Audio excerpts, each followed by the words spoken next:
Welcome everyone in this video on the lecture series on the contemporary world. We will be having series of lectures on this particular subject, and this particular series of videos will be used and can be used as instructional materials for those professors and teachers teaching the contemporary world, or probably anyone who wants to learn about the nature and the trends in the modern world. Now, this is the contemporary world. We are living in it. We are making history, and that the next generation will look at the details of what we have done in our generation, and they will be the sole judge of whether or not we have done our part as a generation or not. So the contemporary world is a subject that seeks to understand the nature of how the world works, the nature of how everyone in the entire globe act in its individual sense to create a collective and worldly perspective, boundaryless effective, and creating universal cooperation for the betterment of the world. So this is the contemporary world. Welcome to our series of videos, and I hope that you will be with me until the end of this series. And it will be much better also if you will share this video to your friends so that they will also learn some insights in this particular series. Now, why is this video series relevant? Well, there are a couple of reasons why understanding globalization and the contemporary world is a relevant course. First, it's because of increasing interdependence. It's because of increasing interdependence. What does it mean? Well, it is as simple as this. Anyone in the world cannot live in total isolation. Anyone in the world cannot live in total isolation. As the saying goes, no man is an island. Of course, that is an absolutely perfect example of increasing interdependence of the world. Why? Because you cannot just close your borders from all other people around the world, because that is bad economically, culturally, and that is an absolutely evil in the context of the denial of your citizens to go abroad. And that is precisely what's happening in North Korea, although they still continue to have trade relations with China. And so at least they are slowly adopting the trend of globalization. Next is global competition. Of course, when the internet was invented, the world became one. And so because of that, global competitions also increase in such a manner that is beyond imagination. Global competition actually forces the third world countries and some parts of the world to be at par with the standards of the entire globe. You have to compete with what the standard is. You have to comply with what the standard is. Otherwise, you will be left behind. And this course, the study on the contemporary world, is also relevant because there is a present reduction and deterioration of ethnic segregation. In the previous time, in the previous centuries and decades, there is a massive segregation of ethnicity. If you are an Asian, you are considered to be Indios. If you are black, you are considered to be less human at that particular point. And so if you are somebody else which do not belong to the ruling ethnic group, you are part of the minority, your life doesn't matter. But now that is no longer the case. It is totally different. The landscape of the ethnic segregation today is totally different. Well, you might say that there are still segregation, there is still ethnic cleansing, but yet that is minute in comparison to what has happened in history. And so, reduction and deterioration of ethnic segregation is an example. Why is it that this course is relevant? Because now the color of your skin will no longer matter, meaning you belong to wherever you want to belong. In this moment of the modern time also, there is freedom to travel. Everyone in the world, as long as you have the capacity to travel, you can do it. You can transfer residence, you can immigrate to other countries, as long as you follow certain rules and standards. Of course, you can do that. You have the freedom to travel.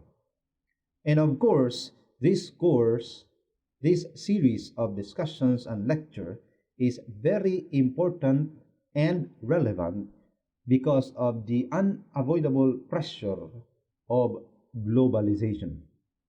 The unavoidable pressure of globalization. We are on a trend speeding towards a globalized world, and there's nothing we can do about it. Instead, we have to understand the nature of how it happens and what are the things we have to prepare in order that we will be able to adjust on the rapid changes that will come to us in the near future. Globalization have been happening in the past, in history, and is continuously happening in the current realm of the modern time, in the contemporary world, and it will continue to rapidly change the world in the near future. And so we have to understand it, we have to be ready with these challenges so that we will not be left behind. The fact that I am here recording in this particular video and you are there watching in this recording, learning from different parts of the globe is an example that we are rapidly gearing towards globalization. Now, what is globalization? Globalization is a phenomenon wherein there is an apparent spread of products, technology, information, and jobs across national boundaries. Meaning, products are easily transferred from one particular territorial jurisdiction, let's say from the United States to United Kingdom, from Greece to Africa, from Egypt to the Philippines, from India to Russia. The products are sent across the globe, especially on the availability of technology and information. And so, if you want to have a deeper discussions or readings on globalization, you can actually scan on the QR code that is in your screen now so that you'll be able to get a wider perspective on what globalization is. Let's proceed with the history of globalization.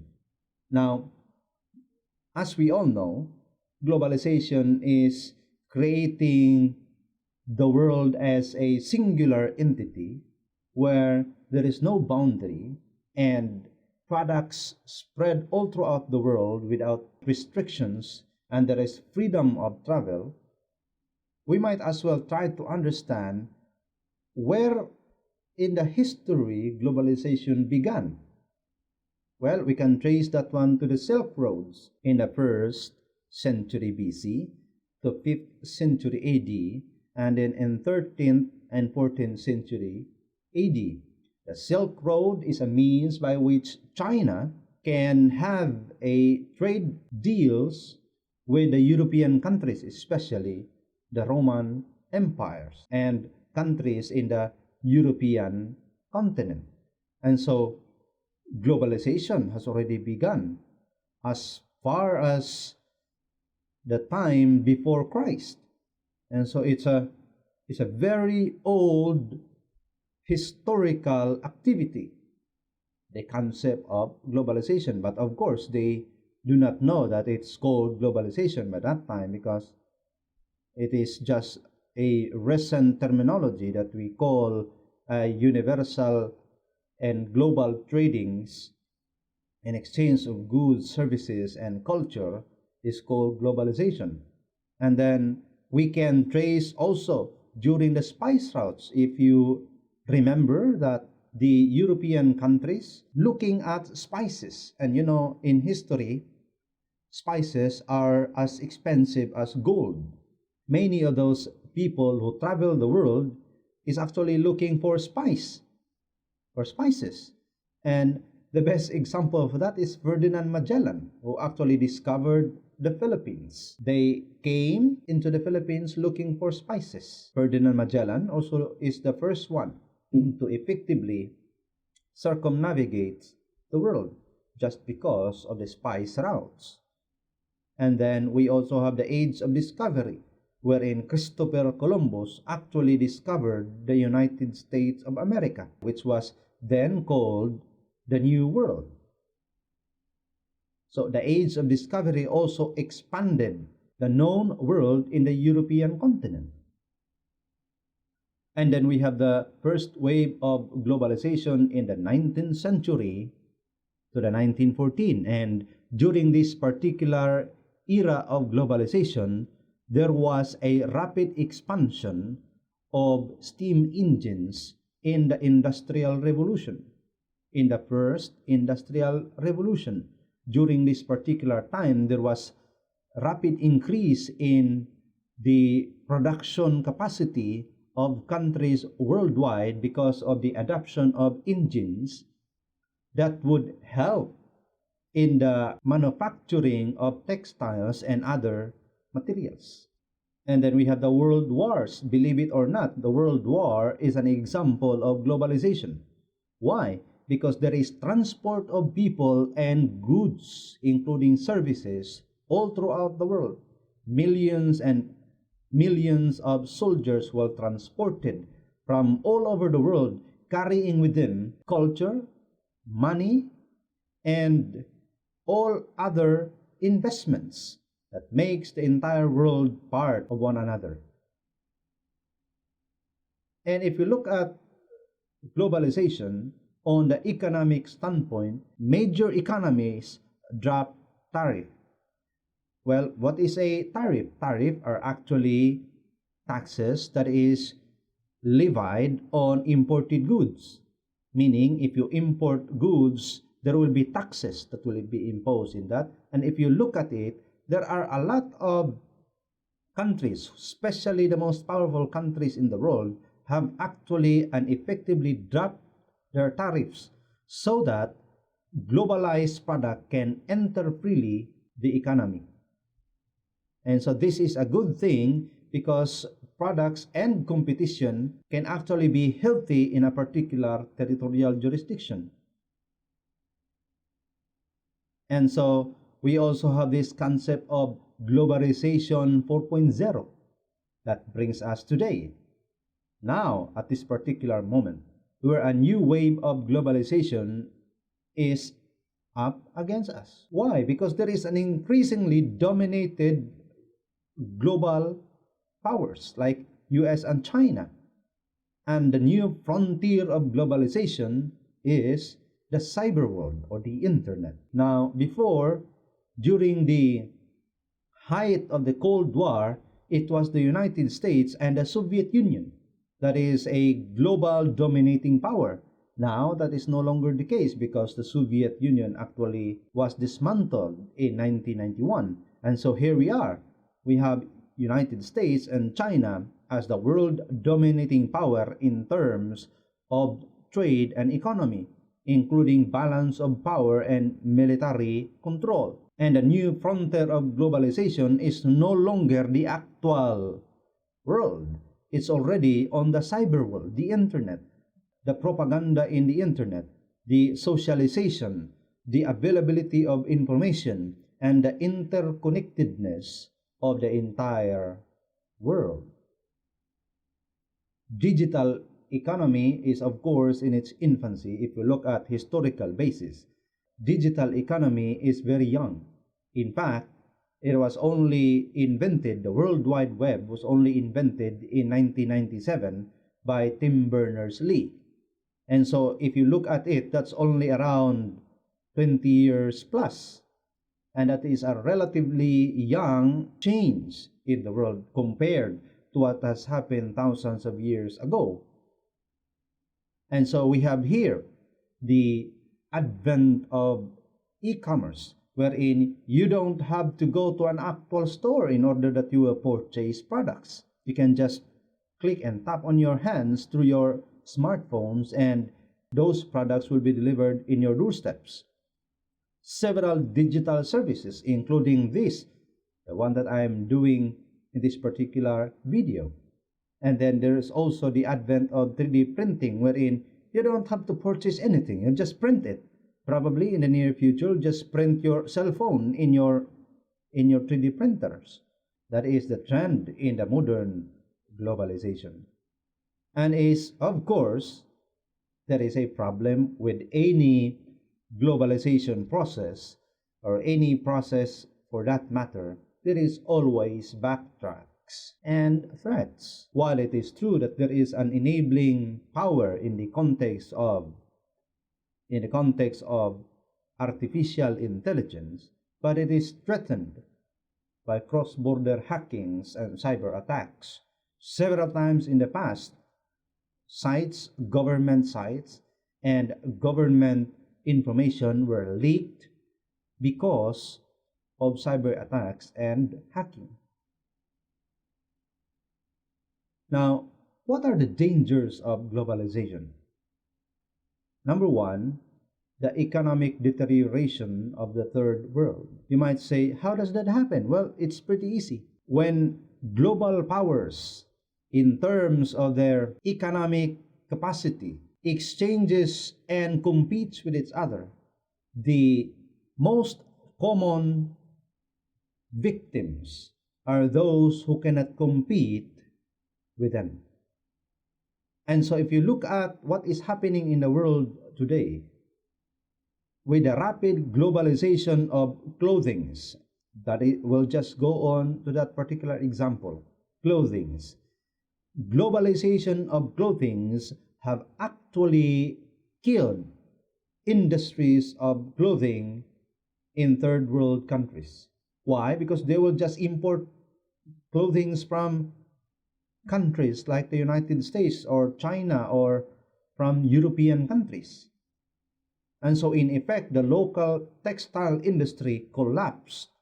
And that is what is happening in the third world countries now, most especially in the African nation, because of the second-hand clothes that have been donated from European countries and is sold in the African countries. So there is economic deterioration because the third world countries, the poor countries, cannot compete with the powers of the world. Labor exploitations on poor countries. Like, let's say, for example, the famous phone brands will not manufacture their phones in the United States because, the labor cost is very expensive in the United States. And so what they are doing is they invest their money in China, because in China there is lesser cost in terms of labor, exploiting those people who cannot fight for themselves. Just like, let's say, for example, the famous brands on shoes are actually being used by very popular NBA stars, are actually hiring children in the factories of shoes somewhere in Southeast Asia. So there is exploitation of labor in the poor countries. Another example is your beauty products. Those beauty products that you are using in the first world countries, the rich countries are actually taken in third world countries. And many of those who are getting those kinds of stones used in beauty products are actually children somewhere in India. So there is exploitation in poor countries. There is also a problem of domino effect during economic downturns. Because of an increasing interdependence, there is a problem in terms of economic downturns. What will happen if one country will suffer economically? It will affect other countries also. And that is what happened to Greece, Portugal, and European countries. During the 2008 financial crisis, one collapsed, the others also suffered tremendously due to economic collapse in one country. There is also a concentration of wealth to the powerful and the suppression of small enterprises. Because the world is now heavily globalized, only those who have power to compete can compete with the arena of the world. Those smaller players will have to wait for what is left behind. The United States and China and India and the European countries are becoming more and more rich by the hour. Yet the smaller countries and the poor ones are becoming poorer and poorer at that particular context. Deterioration of cultures worldwide, because their cultures are now being threatened by globalization of culture. The adoption of Western cultures and Korean cultures in the modern world. And that destroys the cultural identity of every small, organized ethnic community in all countries worldwide. There is an adoption, inculturation, and acculturation in all of the countries worldwide. It destroys identities of minorities. Now, what are the kinds of globalization? We have economic globalization, we have environmental globalization, we have cultural globalization, digital globalization. Now, we will explain this one by one. We have economic globalization. Well, the best example of this is when you go to a mall. When you go to a mall, it seems like you have entered into the realm of the world. All of the products that you can see in a mall actually comes from all parts of the world. When you enter into a food stand, many of those food raw materials comes from China, from India, or from all other parts of the world, from the United States in that particular instance. If you go on a different aisle and you will see clothing lines, the cotton comes from South America, manufactured in Southeast Asia and sold in your mall. See, that's how globalization of economy works. And then the next one is we have environmental globalization, wherein one country who is reckless enough to take care of their environment will actually affect other countries in the other part of the globe. One of the best example is, let's say for example, the fires in Indonesia. The fires in Indonesia actually sent haze all throughout the Southeast Asian countries that reach as far as the Philippines and reach as far as Malaysia, Singapore, Vietnam, and almost all parts of Southeast Asia because of that fire that happened in Indonesia alone. The fires that happened in Amazon actually sent haze all throughout the surrounding environment. Powerful countries send carbon dioxide to the atmosphere, the more that there will be global warming. Although I don't exactly believe that we have a huge impact as a human being on the change in climate, but at least we have to be responsible on what we have to do and take care of the environment that actually make us live. The next thing is the cultural globalization. It's very Simple. Look at the picture that is in your screen in this particular moment. Look at that. People of varied race and color are actually adapting cultures from some other parts of the world. And in this particular instance, the K-pop movement, the Koreanization of the world is actually so amazing that no matter what your cultural background is, you will certainly be captivated by it. The Koreanization and the K-pop movement, that is an example of cultural globalization. And then we have digital globalization, wherein the world is actually interconnected in a light speed.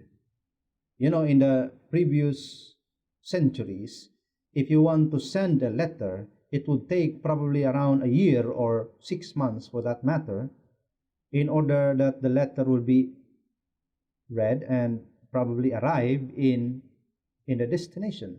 But now that is no longer the case. In just a matter of a tap on your hand, your message sent in an instant. You can talk to people wherever they are in the world as long as they are connected with the internet. That is how digital globalization works. But of course, we cannot actually deny the fact that crimes are also globalized. And you know, you must have been watching a very famous online series on the money heist.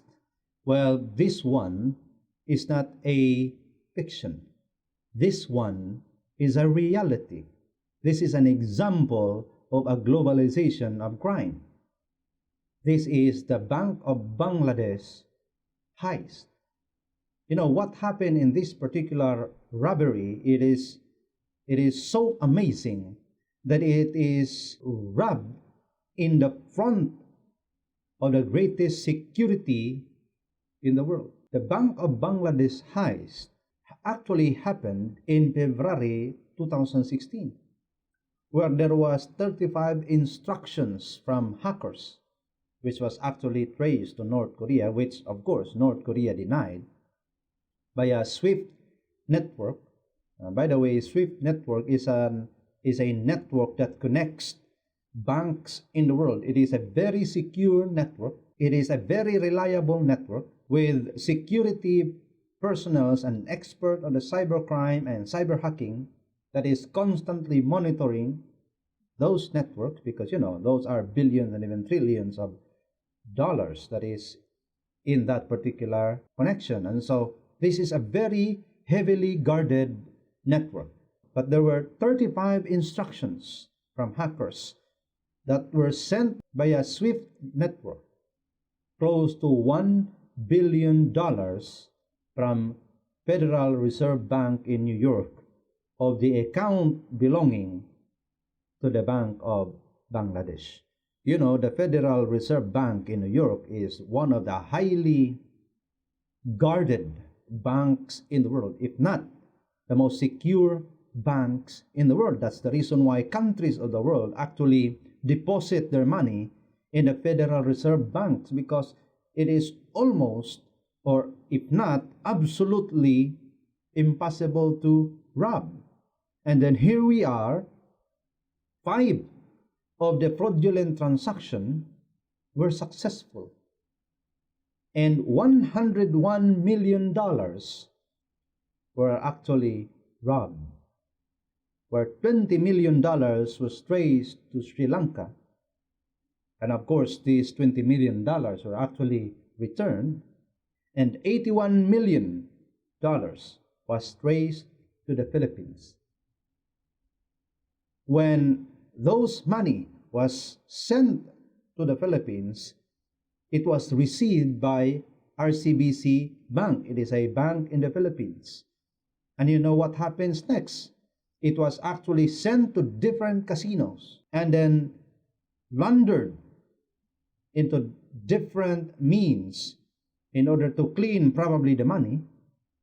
And then afterwards, it was traced that there were around several people who actually got hold of the money in their personal account. And only $18 million were returned. And RCBC was fined 1 billion pesos and forced to reorganize their board of directors. This is not fiction. This is reality. This is the problem of globalization.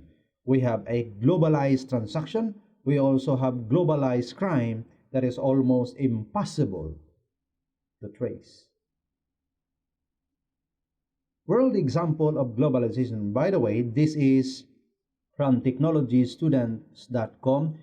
I know that they have a specific copyright restriction on this one, and so that's the reason why I included a QR code that if you want to know where this particular image came from, it actually belongs to technologystudents.com. This is not mine, and I'm giving my gratitude to those who actually made it, because this one is a huge example and a very correct, right, whatever is the word that will fit the description of what globalization is.